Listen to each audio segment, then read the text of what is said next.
Depuis le retour des talibans en Afghanistan, les structures économiques se sont effondrées. La population a plongé dans la pauvreté et les droits minimes qui existaient ont disparu.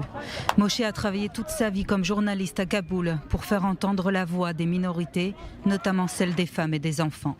Mais avec l'arrivée des fondamentalistes, sa vie était en danger.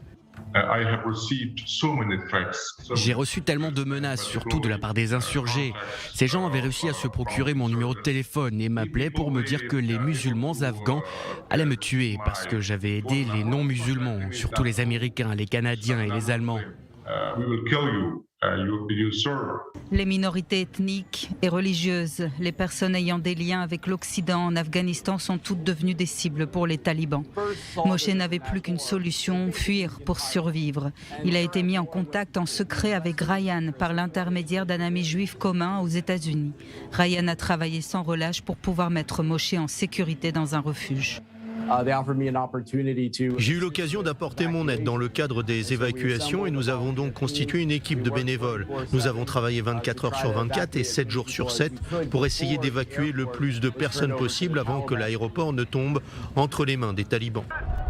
Aujourd'hui, Moshe vit en sécurité aux Émirats arabes unis, mais la peur ne l'a pas quitté. Je me sens en sécurité maintenant, mais il reste encore ma famille et d'autres chrétiens qui sont en Afghanistan et dont les familles craignent pour leur vie. Les talibans continuent de menacer Moshe. Récemment, ils lui ont même envoyé un terrible avertissement. S'il ne se rend pas, il sera responsable du meurtre de sa famille. Tous ses proches n'ont pas encore été évacués. La tâche sera difficile maintenant que les forces occidentales se sont retirées d'Afghanistan. Les deux hommes continuent à lancer des appels pour sauver les proches de Moshe.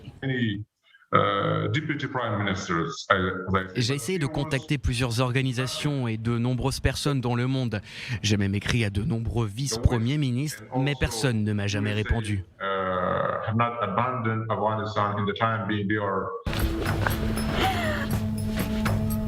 Aujourd'hui, les Afghans sont le peuple qui court le plus grand danger. Ils risquent leur vie pour ceux qui sont menacés. Personnellement, je trouve que c'est une vraie source d'inspiration.